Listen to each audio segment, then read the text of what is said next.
Good morning everyone. So today we are going to start कि inverse कैसे find करना है बाय यूजिंग एलिमेंट्री ऑपरेशंस, क्योंकि हम लोगों ने फर्स्ट चैप्टर में एडजॉइंट मेथड से इन्वर्स फाइंड करना सीख लिया है। तो अब हम पढ़ेंगे कि एलिमेंट्री ऑपरेशंस लगा के किसी मैट्रिक्स का इन्वर्स कैसे फाइंड कर सकते हैं। तो उसके लिए वर्किंग रूल क्या होता है, राइट जिस मैट्रिक्स का इन्वर्स फाइंड करना है उसको ए लेट करो और लिखो A is equals to I A. फिर क्या करना है, perform elementary row operations on both sides. ठीक है, दोनों side elementary row operations perform करो until the left hand side reduces to an identity matrix, जब तक कि लेफ्ट जो साइड है वो आइडेंटिटी मैट्रिक्स में ना कन्वर्ट हो जाए। And on the right hand side the same row operation will be applied on the prefactor I only. तो इधर जो राइट साइड में जो आप ऑपरेशंस लगाओगे वो सिर्फ आई में अप्लाई करने हैं, ए मैट्रिक्स को एज इट इज सेम लिखते जाना है। मीन्स जो ऑपरेशंस लेफ्ट साइड अप्लाई करोगे वही राइट साइड में आइडेंटिटी मैट्रिक्स में अप्लाई करने हैं। और जब ये सब हो जाएगा, जब वो आइडेंटिटी में कन्वर्ट हो जाएगी, हमने ऐसे लिखा था ना ए is equals to I A, तो जब ऑपरेशंस लगा लगा के ये वाली जो है ये आई में कन्वर्ट हो जाएगी और ये आइडेंटिटी किसी और मैट्रिक्स में कन्वर्ट हो जाएगा, let's say this B B, और ये ए को तो हमने सेम ही लिखना है। तो ये जो बी मैट्रिक्स आएगी, this B matrix is what, this B is inverse of the matrix A. ठीक है, तो एक बार देखते हैं कि कैसे करना है। Question, using elementary operations find the inverse of the following matrices. So पहले लिखा A is equals to I A, तो ए की वैल्यू लगा दी मैट्रिक्स की, और यहाँ पे जितने ऑर्डर की मैट्रिक्स होगी उतने ही ऑर्डर की आपको आइडेंटिटी लेनी है। तो ये 3 ऑर्डर की मैट्रिक्स है तो 3 ऑर्डर की आइडेंटिटी ली, और यहाँ पे ए। अब क्या करना है, इस मैट्रिक्स को आइडेंटिटी में कन्वर्ट करना है, जैसे हमने नॉर्मल फॉर्म बनाने के लिए आइडेंटिटी में कन्वर्ट किया था। बस यहाँ पे क्या है कि हमें दोनों साइड ऑपरेशंस लगाने हैं, ये वाली मैट्रिक्स में भी और ये वाली में भी। अब जो भी ऑपरेशंस लिखोगे कि हमने अप्लाई किए हैं वो दोनों साइड अप्लाई होंगे। सो देखो, आइडेंटिटी बनाने के लिए फर्स्ट थिंग इज, और रो ऑपरेशंस लगाने हैं हमने, ये है -1 और ये है -2, और इनको 0 बनाना है with the help of this 1। तो इन दोनों को ऐड कर दे तो R2 + R1 कर दिया, और यहाँ 0 बनाने के लिए 2 से मल्टीप्लाई करो और सब्ट्रैक्ट कर दो। ठीक है, सो R3 - R1 अप्लाई कर दिया, तो ये 1 2 -1, यहाँ पे बन गया 0, ये 3, ये 1, ये 0 5 3। और अब इस साइड भी सेम ऑपरेशंस लगाने हैं, इस साइड भी हमें R2 में क्या करना है, R1 और R2 को ऐड करना है। तो 0 और 1 1, देन 0 एंड 1 इज 1, 0 0 0 हो गया। ऐसे ही R3 में से 2 टाइम्स R1 को सब्ट्रैक्ट करना है, तो 2 टाइम्स R1 इज 2 0 0, इसको इसमें से सब्ट्रैक्ट करो तो 0 - 2 इज -2, 0 - 0 इज 0 एंड 1 - 0 इज 1। अब नेक्स्ट स्टेप क्या है कि ये वाला जो एंट्री है इसको 1 बनाया जाए, क्योंकि 1 0 0 तो बन गया। अब इस एंट्री को 1 बनाया जाए, इसको 1 बनाने के लिए क्या करना पड़ेगा, इस रो को 3 से डिवाइड। सो हमने वही किया, R2 को 3 से डिवाइड कर दिया। तो अगर राइट साइड और लेफ्ट साइड दोनों ऑपरेशंस लगाने हैं, तो अगर इधर डिवाइड किया है तो राइट साइड भी डिवाइड करना है, तो राइट साइड भी हमने सेकेंड रो को डिवाइड कर दिया 1/3 से। ना नेक्स्ट स्टेप इज कि इस 1 के नीचे वाली टर्म 0 होनी चाहिए, इस -5 को 0 बनाना है with the help of this 1। तो हमें क्या करना पड़ेगा, इसको 5 से मल्टीप्लाई करके R3 में चेंज करना है, क्या कि R3 + 5R1, सो दैट कि यहाँ पे ये 0 बन सके। तो अब देखो, ये ऑपरेशन लगा दिया,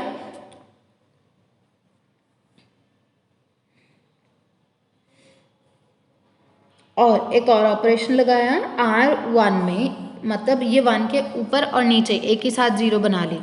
देखो क्या थी मैट्रिक्स, ये 1 था, 1 के ऊपर क्या था, 1 के ऊपर है 2 और 1 के नीचे है -5। तो इस 1 की हेल्प से मैंने ये ऑपरेशन तो लिख दिया R3 में 0 बनाने के लिए, इसको भी साथ साथ 0 बना लेते हैं। तो यहाँ पे क्या आएगा, हमें R1 में चेंज करना पड़ेगा, और क्या चेंज करना पड़ेगा, इसको 2 से मल्टीप्लाई करके इसमें से सब्ट्रैक्ट, तो R1 - 2R2, सॉरी यहाँ पे भी 2 आएगा। डन। तो साथ साथ दोनों जीरो बन गए, 1 के ऊपर भी जीरो आ गया और 1 के नीचे भी जीरो आ गया। तो एक ये कॉलम रेडी हो गया आइडेंटिटी मैट्रिक्स का, एक सेकंड वाला कॉलम रेडी हो गया आइडेंटिटी मैट्रिक्स का। अब सिर्फ क्या बचा है, यहाँ पे 0 0 और यहाँ पे 1 बनाना।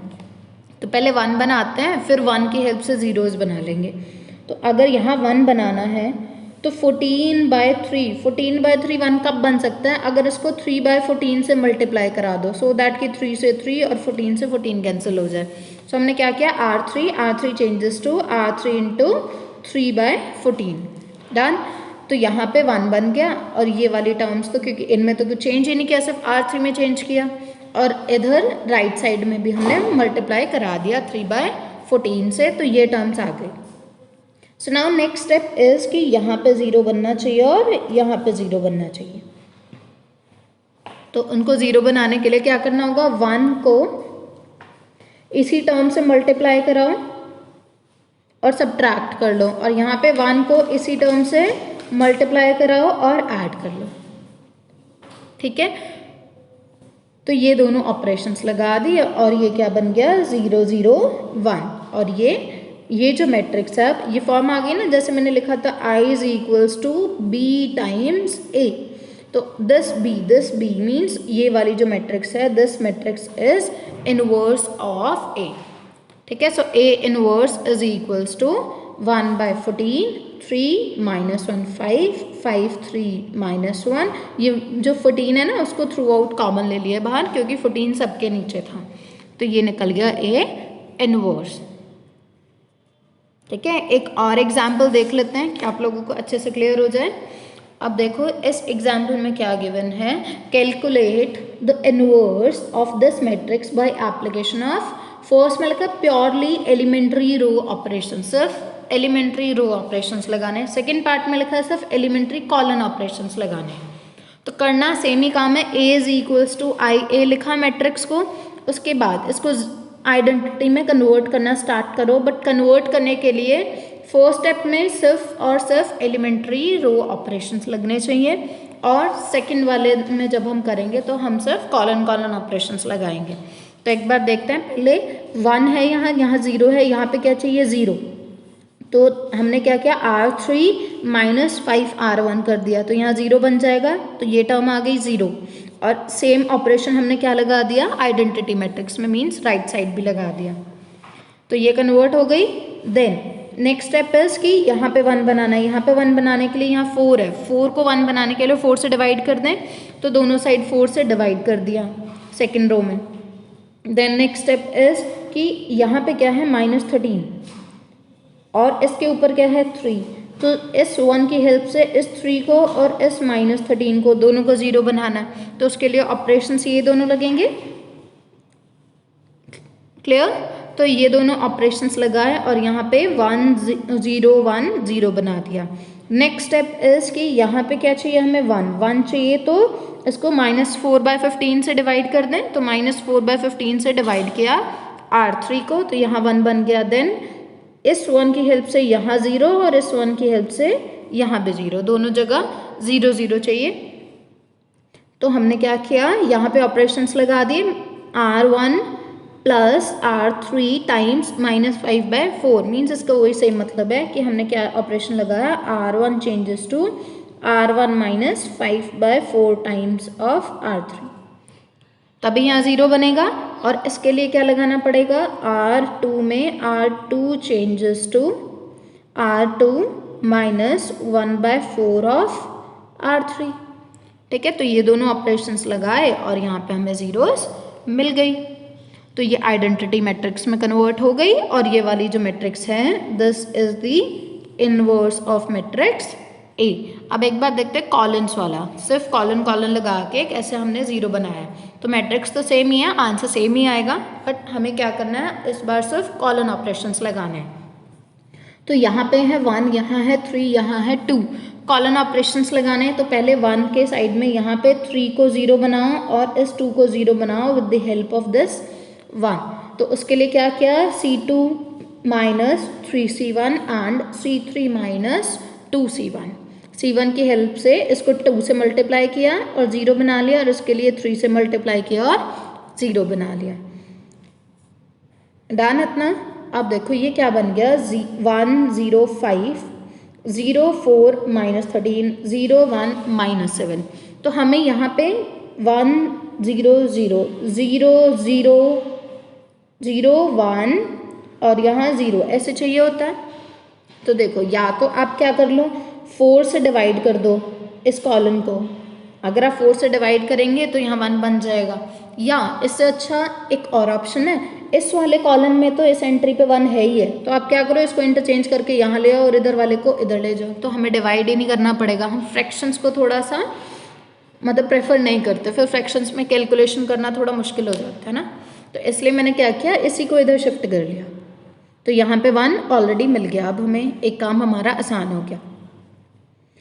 अब यहाँ चाहिए हमें क्या, 0, तो किसकी हेल्प से, इस 1 की हेल्प से यहाँ पे 0 बनाना है।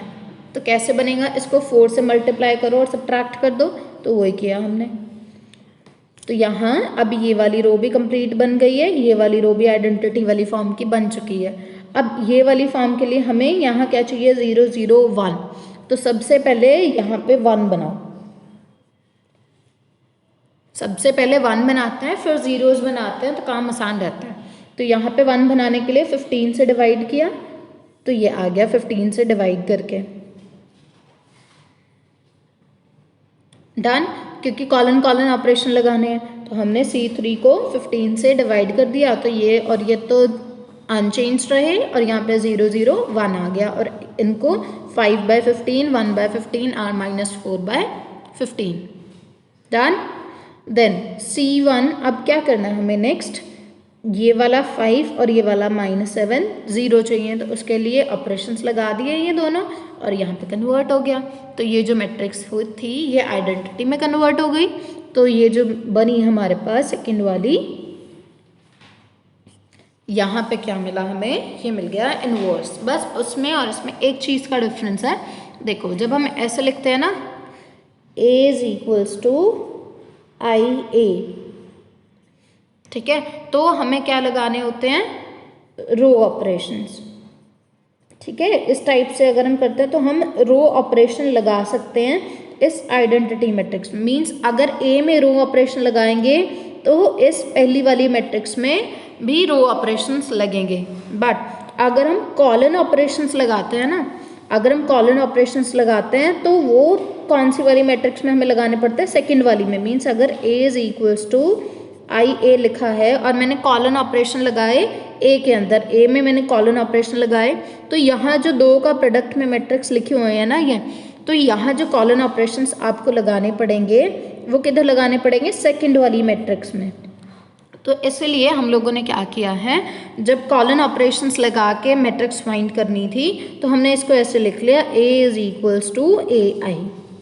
बस इतना ही डिफरेंस है, क्योंकि ये लिखने में तो कोई प्रॉब्लम नहीं है ना, चाहे A AI लिखो, मल्टीप्लाई करके तो A ही आना है, तो हम A को तो A इंटू आई लिख ही सकते हैं और A को हम I इंटू A भी लिख सकते हैं। But focus on this term कि जब भी हमें रो ऑपरेशंस के लिए बोला जाएगा तो हम A IA लिखेंगे, और जब भी हमें कॉलन ऑपरेशंस के लिए बोला जाएगा तब हम क्या लिखेंगे, A इंटू आई। ठीक है, सो इसके साथ हमारे ये भी ख़त्म हो गया कि हमने इनवर्स कैसे फाइंड करना है। अब सिर्फ एक टर्म बची है, सॉरी एक टाइप के क्वेश्चन बचे हैं कि किसी मैट्रिक्स को PAQ फॉर्म में कैसे लिखना है, तो वो हम देखेंगे नेक्स्ट लेक्चर में। So thank you class.